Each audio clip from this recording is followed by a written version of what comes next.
Sa isang bansang puno ng ingay ng politika at kontrobersya, sino ang nagsasabi ng totoo? Sino ang nasa panig ng bayan? Welcome to Bayang Pinas, ang news channel na hindi takot maglatag ng katotohanan. Dito, pinag-uusapan natin ang mga isyong may kinalaman sa kinabukasan mo, politika, pamahalaan at ang tunay na kalagayan ng ating bansa. Hindi kami bayad, hindi kami bulag. Sa Bayang Pinas, ang boses ng mamamayan ang tunay na headline. Kaya kung sawang-sawa ka na sa mga baluktot na impormasyon at scripted na kwento, dito ka na. Dito sa Bayang Pinas, tayo ang bantay at boses ng bayan. Kung gusto mong manatiling mulat at informed, don't forget to like, share, and most importantly, subscribe dahil sa panahon ngayon, ang kaalaman ay kapangyarihan. Ito ang Bayang Pinas, balitang totoo, pusong makabayan para sa sambayanang Pilipino. Tara na't alamin ang tunay na balita. Eto na mga kababayan, panoorin ho natin itong buong video. Hello. Okay? Hello. Nakikita niyo po yung DPWH nandito po ngayon. Oh, DPWH ha? Ang ginagawa po nila ay Oh. yung Ayan, mga oh. truck po na yan ay ginalag. Hindi makukuha sa repair na plaster yan ng ano. Mga kababayan, napakalaking ano niyan, napakalaking gumuho. Tapos tatakpan nyo ng simento-simento. Hindi po pwede yan. Mga taga DPWH, kayo bang kontraktor nito? May dahilan kung bakit nagigiba yan. May dahilan kung bakit gumuguho yan. May dahilan bakit nag-i-slide yan pababa. Dahil hindi sumunod doon sa tamang specification. Hindi sumunod doon sa mga materyales na dapat sana ilinagay dyan. Yan ang problema natin dito. Ngayong mga panahon na to, hindi magkanda o gaga, hindi lang ho yung mga kontraktor, pati yung mismong DPWH, nagre-remedyo na. Pero kung hindi yung napag-usapan, lumabas sa publiko yung issue na yan, malamang sa malamang, ano yan, ika nga, mawawasak na yan, wala pang pakialam DPWH yan. Pinapatungan lang po nila ng semento. Nako, pinapatungan lang ng simento, oh. Grabe naman yan. Ayan o. Oh, Tignan nyo naman tignan nyo naman yan. ang ginagawa. Mga kababayan, napakalaking puwang. Ika nga, nag-slide na pababa yung pinaka-flood control eh. Ngayon, para hindi lang makita yung sira, walang laman sa loob, lalagyan ho nila ng hollow blocks. Tama ho ba yan, mga kababayan? Ngayon, pagka yung level ng tubig, inabot yung mga hollow blocks na yan, pinasok ng tubig yung gap na yan, sa tingin nyo ho ba ano mangyayari? Natural magdire-diretso yung pagbaba ng ano na yan, yung ang tawag dyan, slope na yan. Di ba? Yun ang hindi maisip ng mga taga-DPWH. Kahit anong pangtatakip nyo dyan, ang remedyo lang dyan, i-rebuild. Di ba? I-rebuild yan. I-dismantle ulit yan. Lalagyan ng mga panibagong reinforcement sa loob. Di tayo engineer dito. Pero base sa ating mga nakikita sa sa social media, yung mga engineer, yung mga gumagawa, yung mga nagre-repair ng mga ganyang klaseng problema. Ang ginagawa ho nila, yung bahagi nung riniri, hindi ko alam kung mali ako, pwede, okay lang naman. Nakikita ko lang naman to eh. Hindi ko kiniklaim dito na expert ako. Ang nakikita ho natin, dinidismantle ho nila ng totally yung merong problemang bahagi ng infrastruktura at pinag-aaralan nila kung ano ang i-implement nilang solusyon doon sa problema na yon. Malimit makita natin, binabaklas ho talaga at tinatayuan ng panibagong infrastruktura. Kumbaga, para ika nga yan kasi di mo na alam kung meron pa laman sa loob yan. Hindi tayo engineer dito ha. Pero yun ang mga nakikita natin. Yung ginagawang pag-repair dyan, hindi ho hollow blocks ang linalagay. Okay? Hindi ho hollow blocks. Hindi ganyan. Hindi ganyan. Oh. Ayan Sa oh. tingin po nila, kapag po tumaas yung tubig ay hindi po masisira yan. Oh. Kahit yung mga ordinaryong meron, yun ho ang ika nga, yun ho ang pananaw nila sa mga infrastruktura na yan. Di ba? Nagkakaroon, lokohan na ho ito mga kababayan. Yan, kung tawagin yan ano yan yung kumbaga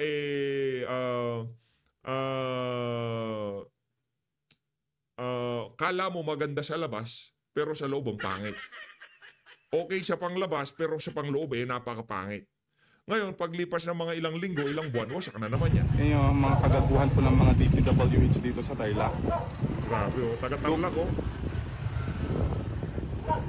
Hello. Nakikita niyo po yung DPWH nandito po ngayon.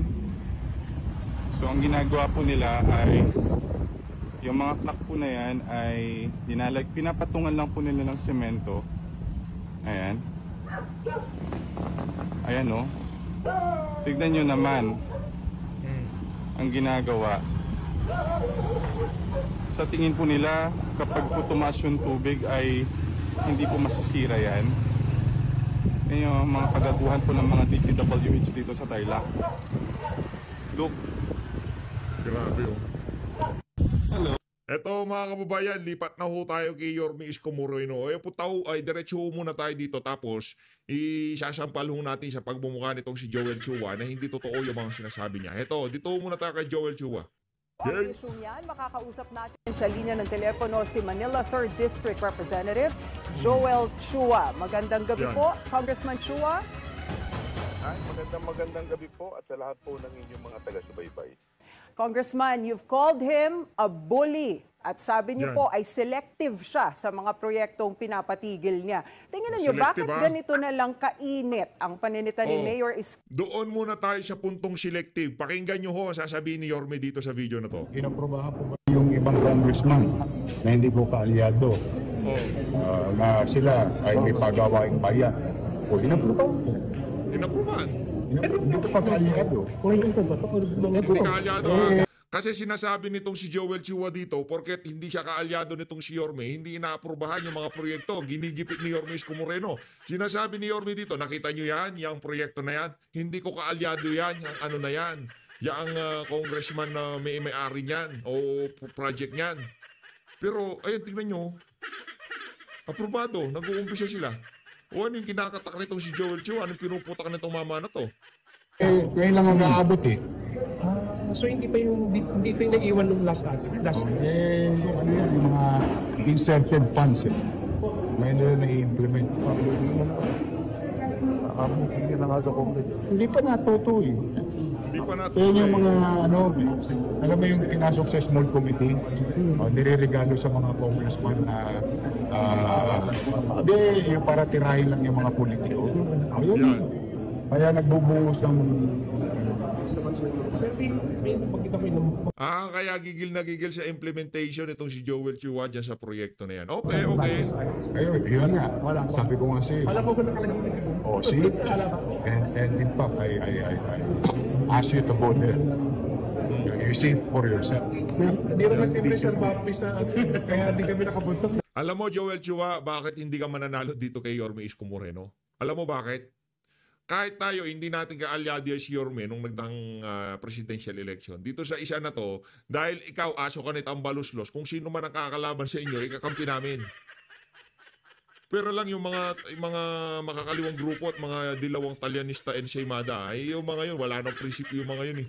Pabalabalentong ng idea yun, pabalabalentong ng naratibo yun eh. Kung saan lang may views, doon lang yung mga yun eh.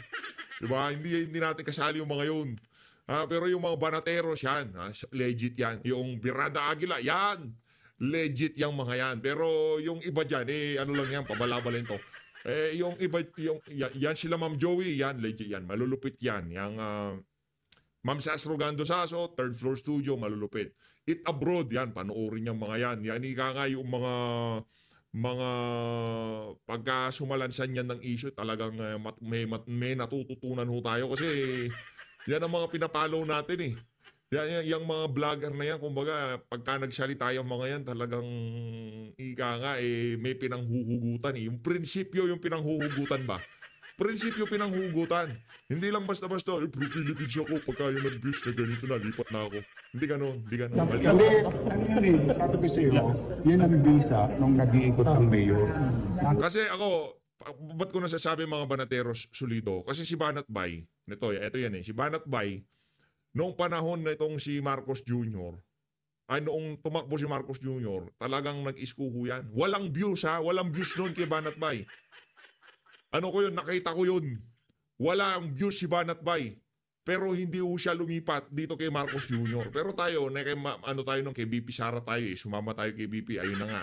Isa tayo dun sa mga ika nga nabudol. Diba? Walang views kay Banat Bay noong mga panahon na yun. Sa napakahabang panahon, first year, 2022, 2023, halos tingi-tingi yung views ni Banat Bay. Ang daming galit na DDS kay Banat Bay, pero hindi ho siya nagpatinag. nanindigan siya doon sa prinsipyo niya na eto, ganito yan dapat. Di ba? Kaya sigurado tayo, yung mama na yan, walang views, may views, hindi aalis yan sa mga Duterte. Doon ho tayo sa mga vlogger na yun. Kahit ako, follower nga ako ni Banat Bay. At totoo yung si Banat Bay, totoo yan. Hindi naman sa pag-ano, hindi kami close yan. Pinapalo ko siya kasi bilib ako sa kanya. Sa totoo ho niyan mga kababayan. Kasi may prinsipyo yung mama. Wala siya sa eksena dahil lamang sa views, di ba? At yun ang replicate natin dito sa PH Update at i-replicate natin. Hindi pagka lumipat na kay Marcos Jr. ang views, lilipat tayo doon. Hindi ho ganoon. Ika nga, tuloy-tuloy na to. Ngayon, tanongin nyo ho yung mga pinapanood nyo. Baka pinubola lang kayo ng mga yan. Yung pang-abuso, every month, kundi ako bumaba doon. Yung mga senior citizen, malamang. Wala nang lugar. Yung mga daycare center, wala nang eskwela. Satellite office, di ba? Satellite offices, hindi ba? Ayun ang challenge ko sa kanya. Imbestigahan niya sarili niya. Yun daw ang challenge sa'yo ni Yormisco Moreno, Joel Chua. Imbestigahan mo sarili mo. Eto si Joel Chua ngayon. Sa inyong proyekto na Sentro Komunidad sa Santa Cruz, Manila. Simple lang po ang sagot. Hoy, shoutout kay Banat Bay. Teka lang, nasa ano siya ngayon? Nasa ano siya? Nasa Netherlands. Shoutout kay Banat Bay. Isa sa mga ika nga malupit talaga na vlogger. May prinsipyo at pananindigan yung mama na yan. Ako dyan, bilib ako dyan. Bumilib po tayo dyan. Talagang nanatili siya kay Yorme Isko Moreno sa naratibo ng mga Duterte. Dahil sinabi ni Tatay Digong na bangag yan, ganito yan, di ba? Tayo, sinundan natin si VP Sara, ayun. Pero, ganun ho talaga buhay. Kaya ngayong mga panahon na to, yung paninindigan ni Banat, dapat ganun yung mga paninindigan ng mga Duterte supporter. Yun ang barometer, yun ang sukatan. Di ba? Na kahit na wala na, tagang mahina, walang views dyan, nandyan pa rin siya. Yun ang paninindigan. Sa mga susunod na panahon, mga kababayan, umakakaasa ko kayo sa PH Update na kahit na wala ng views sa mga Duterte, mananatili ho tayo sa mga Duterte. Okay? Ganun ho talaga buhay. At tawag ho doon mga kababayan, prinsipyo. Okay? Prinsipyo ho ang tawag doon. Dahil ako po ay hindi yan naging kakampi o kaalyado ng nakaraang eleksyon. Di totoo yan. Pero Congressman, ang sabi ni Mayor Isko na the reason why ipinatigil ang proyektong ito ay dahil wala raw itong demolition permit at walang construction permit. Is this the case, sir? Alam po ninyo, sa akin pong paniniwala, kung sakasakali man pong mayroon pong problema, dapat po dyan ang tinatawagan niya yung tamang ahensya, yung DPWH. Dahil yan naman po ang implementing agency niyan at yan itrabaho po ng implementing agency na kumuha ng kaukulang mga permit kung kinakailangan man po. Kung maalala po ninyo at sa mga kababayan po natin, ito po sinimula noong 2020. Nung predecessor ko po, nung mas nauna pa po sa aking congressman, si Congressman Yul Serbo. Pero nung panahon pong yun, bagamat siya ay magkakampi, magkaalyado po sila. Si Mayor Isko rin po ang mayor nun. Habang ang congressman nun si Yul Serbo, bakit po nun hindi nila hinihingin yung mga permit? Ito naman, tinuloy ko lang. Dahil kinapos po ito ng pondo, hindi po ito naitayo. At nung nagkaroon po ng pagkakataon, ito nga pong 2024, akin pong ito'y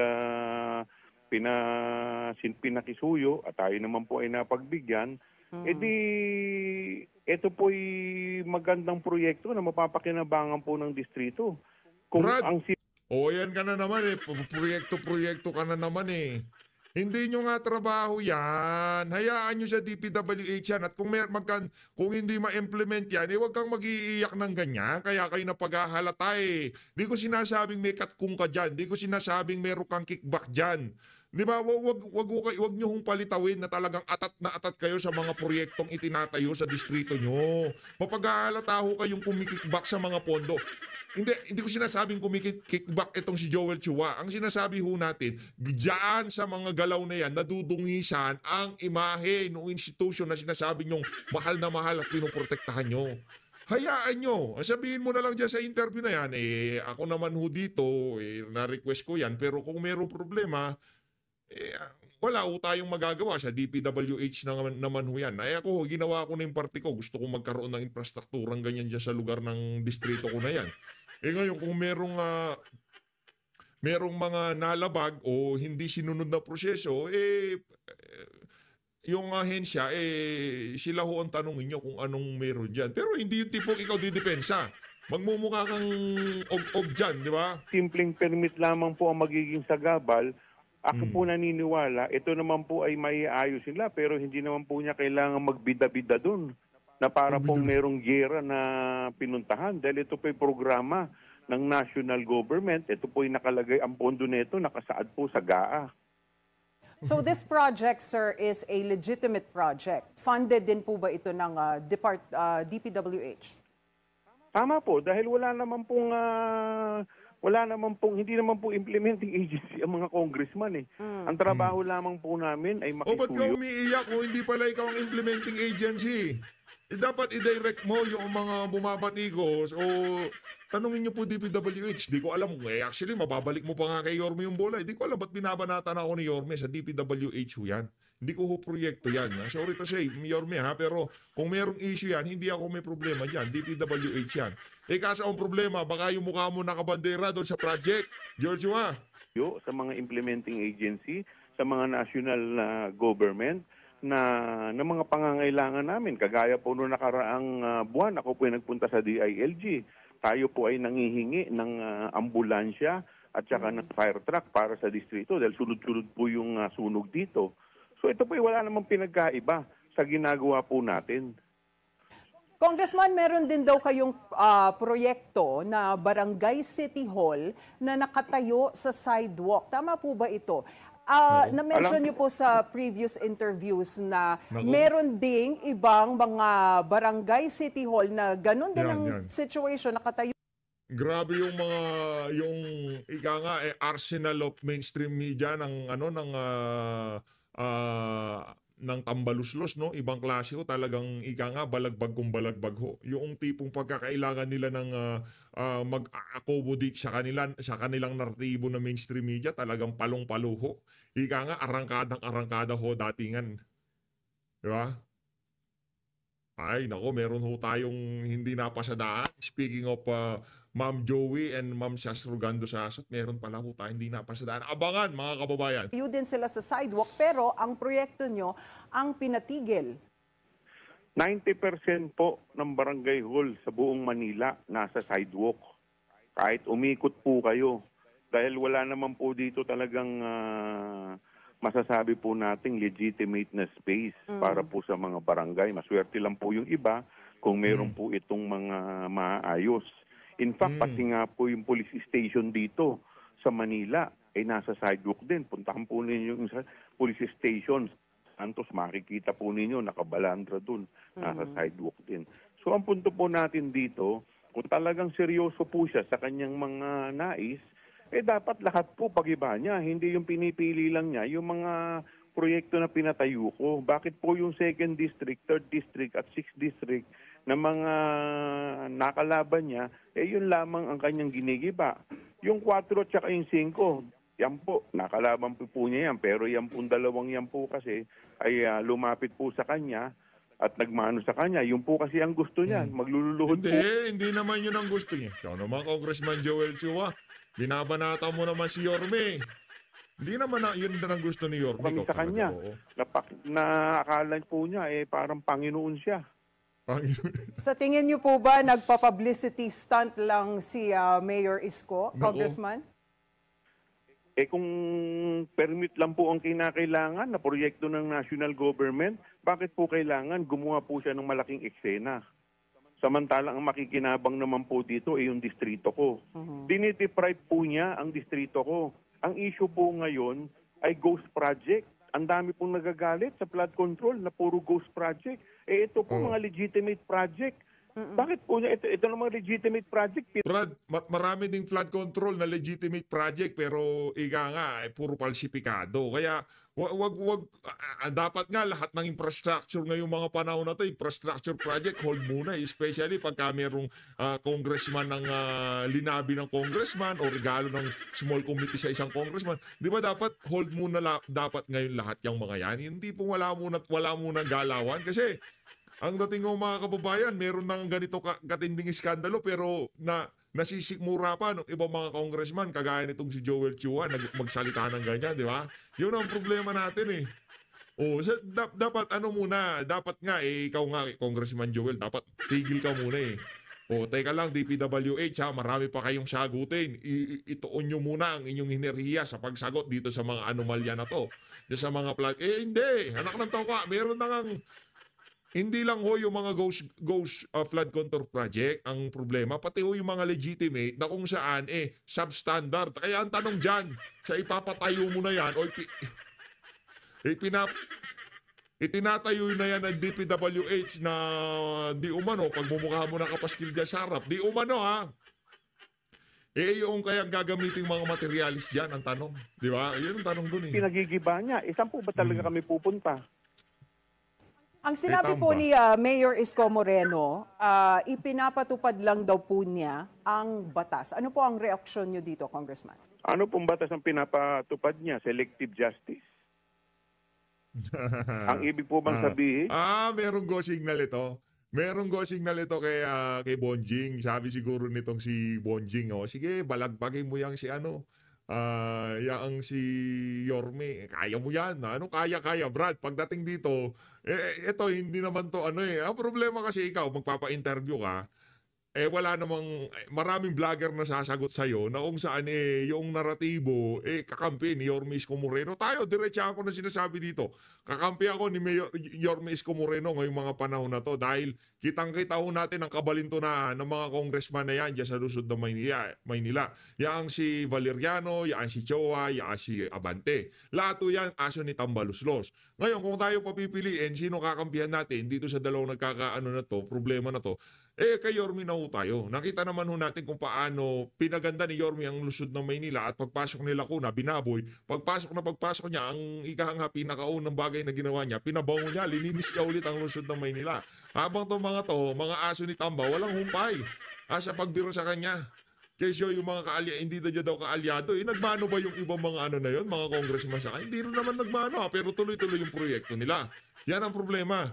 Yung mga congressman na yan, dapat ayusin ho natin itong mga kababayan para maano ito.